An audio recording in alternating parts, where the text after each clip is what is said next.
കഴിഞ്ഞിരുന്ന പിടികിട്ടാപ്പുള്ളി വീരേന്ദ്ര സിംഗ് ബിസോയെ ഭാരതത്തിലേക്ക് എത്തിച്ചു. Narcotics control ബ്യൂറോയാണ് ഇയാളെ രാജ്യത്തെത്തിച്ചത്. ലഹരി കടത്തുകാരെ വെറുതെ വിടില്ല എന്ന് കേന്ദ്ര ആഭ്യന്തരമന്ത്രി അമിത്ഷായും പറഞ്ഞു. വിവരങ്ങളുമായി TS ആദർശ് ചേരുകയാണ്.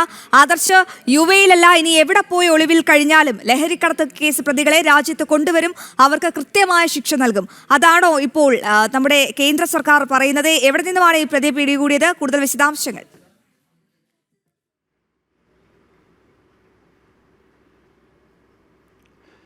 അശ്വതി, കേന്ദ്ര സർക്കാർ ഇക്കാര്യത്തിൽ നേരത്തെ തന്നെ സർക്കാരിൻ്റെ നയം വ്യക്തമാക്കിയിരുന്നു. ലഹരി കടത്തുകാർക്കെതിരെ കർശന നടപടികൾ സ്വീകരിക്കുമെന്ന് ആഭ്യന്തരമന്ത്രി അമിത്ഷാ വ്യക്തമാക്കിയിരുന്നു.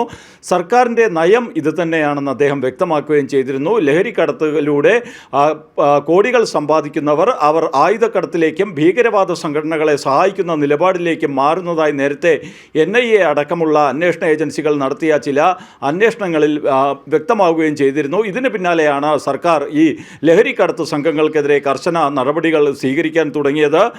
കുപ്രസിദ്ധ ലഹരി കടത്ത് സംഘത്തലവനാണ് UAE-യിൽ പിടിയിലായത്. UAE-യിൽ ഒളിവിൽ കഴിഞ്ഞിരുന്ന പിടികിട്ടാപ്പുള്ളി വീരേന്ദ്ര സിംഗ് ബസോയെയാണ് പിടികൂടി രാജ്യത്ത് എത്തിച്ചത്. നാർക്കോട്ടിക്സ് കൺട്രോൾ ബ്യൂറോയാണ് ഇതുമായി ബന്ധപ്പെട്ട് അന്വേഷണം നടത്തുകയും ഈ കൊടും കുറ്റവാളിയെ ഭാരതത്തിലേക്ക് എത്തിക്കുകയും ചെയ്തത്. ഇക്കാര്യം ആഭ്യന്തരമന്ത്രി അമിത്ഷായാണ് പുറത്തുവിട്ടത്. മാത്രമല്ല, അദ്ദേഹം ലഹരി കടത്തുകാരെ വെറുതെ വിടില്ലെന്നും ഈ ലഹരിക്കടത്ത് സംഘത്തലവനെ പിടികൂടി ഭാരതത്തിൽ എത്തിച്ച കാര്യം അറിയിച്ചുകൊണ്ട് വ്യക്തമാക്കുകയും ചെയ്തിരിക്കുകയാണ്. ഇതിൽ നിന്ന് തന്നെ ഭാരത സർക്കാരിൻ്റെ ഈ ലഹരിക്കടത്തുകാർക്കെതിരെയുള്ള ശക്തമായ നടപടികൾ തുടരും എന്ന് തന്നെയാണ് ആഭ്യന്തരമന്ത്രി അമിത്ഷാ വ്യക്തമാക്കിയിരിക്കുന്നത്. അശ്വതി.